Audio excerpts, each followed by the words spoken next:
നമ്മൾ ബ്രേക്ക്ഫാസ്റ്റ് ഒക്കെ കഴിഞ്ഞ് റെഡിയായിട്ടിരുന്നപ്പോഴാണ് നമ്മുടെ അനിയനാണെങ്കിൽ കുറച്ച് മട്ടൻ ബിരിയാണിയും ചിക്കൻ ഫ്രൈ ഒക്കെ കൊണ്ടുവന്നത് കേട്ടോ. അതപ്പോൾ കുറച്ച് കൊണ്ടുവന്നിട്ടുള്ളായിരുന്നു. അപ്പോൾ അതിൻ്റെ ഇടയ്ക്ക് കുറച്ച് ഐസ്ക്രീമൊക്കെ ഇരുന്നതെടുത്ത് ഫ്രിഡ്ജിൽ ഇരുന്നത് പിള്ളേർക്കൊക്കെ എടുത്ത് കൊടുത്തതാണ്. ഓറിയോ ബിസ്ക്കറ്റിൻ്റെ ഐസ്ക്രീമായിരുന്നു, നല്ല ടേസ്റ്റുള്ള ഐസ്ക്രീമാണ്. അപ്പോൾ അതിൻ്റെ ഇടയ്ക്ക് നമുക്ക് അൺഎക്സ്പെക്റ്റഡ് ആയിട്ട് 2-3 ഗസ്റ്റുകൾ വന്നായിരുന്നു, 3-4 പേരുണ്ടായിരുന്നു കേട്ടോ. അപ്പോൾ നമ്മളാണെങ്കിൽ ഫോണെല്ലാം എടുത്ത് അങ്ങ് മാറ്റി വെച്ചു. കാരണം അവർക്ക് വല്ലതും കഴിക്കാൻ കൊടുക്കണമെങ്കിൽ ഫോണ് വീഡിയോ എടുപ്പ് നടക്കത്തില്ല. പിന്നെ പൊതുവേ എന്നെക്കുറിച്ച് എല്ലാവർക്കും ഒരു പരാതിയുണ്ട്, ഞാൻ വീട്ടിൽ വരുന്നവരുടെ എല്ലാം വീഡിയോ എടുത്ത് കാണിക്കുന്നുണ്ടെന്ന്. അങ്ങനെ നമ്മൾ ഫുഡെല്ലാം റെഡിയാക്കി കപ്പ വേവിച്ചു, മോരുകറി വെച്ചു, മീൻകറി നെയ്മീനായിരുന്നു കേട്ടോ, അതും കറിയൊക്കെ വെച്ചു. പിന്നെ പപ്പടം പൊരിച്ചു, മീൻ തോരൻ വെച്ചു, അങ്ങനെ എന്തൊക്കെയോ ഒക്കെ വെച്ച് എല്ലാവർക്കും കൊടുത്തു. ആദ്യമേ അത്തായ്ക്കും കൊടുത്ത്, അത് ഇനി വിരുന്നുകാരെല്ലാം കഴിച്ചു.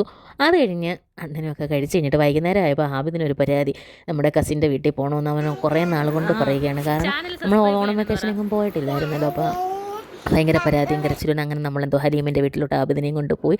മറിയോ ഉണ്ടായിരുന്നു. അപ്പോൾ അവിടെ പോയപ്പോൾ പൊന്നൂസും വല്യറാണിയും കൊച്ചുറാണിയും എല്ലാം ഉണ്ടായിരുന്നു കേട്ടോ. അപ്പോൾ അവിടെ നല്ല ചില്ലായിട്ട് നമ്മൾ നിന്നു.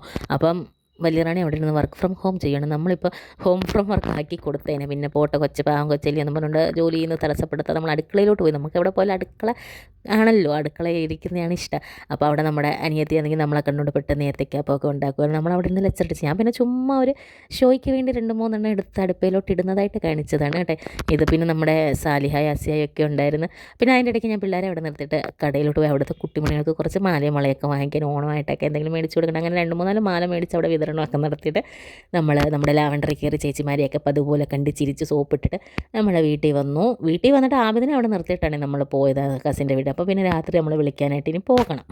പിന്നെ ഞാൻ വീട്ടിൽ വന്നിട്ട് അത്തായ്ക്കും എല്ലാവർക്കും ആഹാരമൊക്കെ കൊടുത്തു കഴിഞ്ഞിട്ട് രാത്രി ഒരു 10 മണിയൊക്കെ ആയപ്പോഴത്തേനും ആബിദിനെ വിളിക്കാൻ പോയിട്ടുണ്ടായിരുന്നു. അപ്പോൾ ഇങ്ങനെ പോയപ്പോൾ നല്ലൊരു രസം ഉണ്ടായിരുന്നു രാത്രി. നൈറ്റ് ഡ്രൈവൊക്കെ ഇഷ്ടമുള്ളവരൊന്ന് കമൻറ്റ് ചെയ്യണേ ഗൈസ്.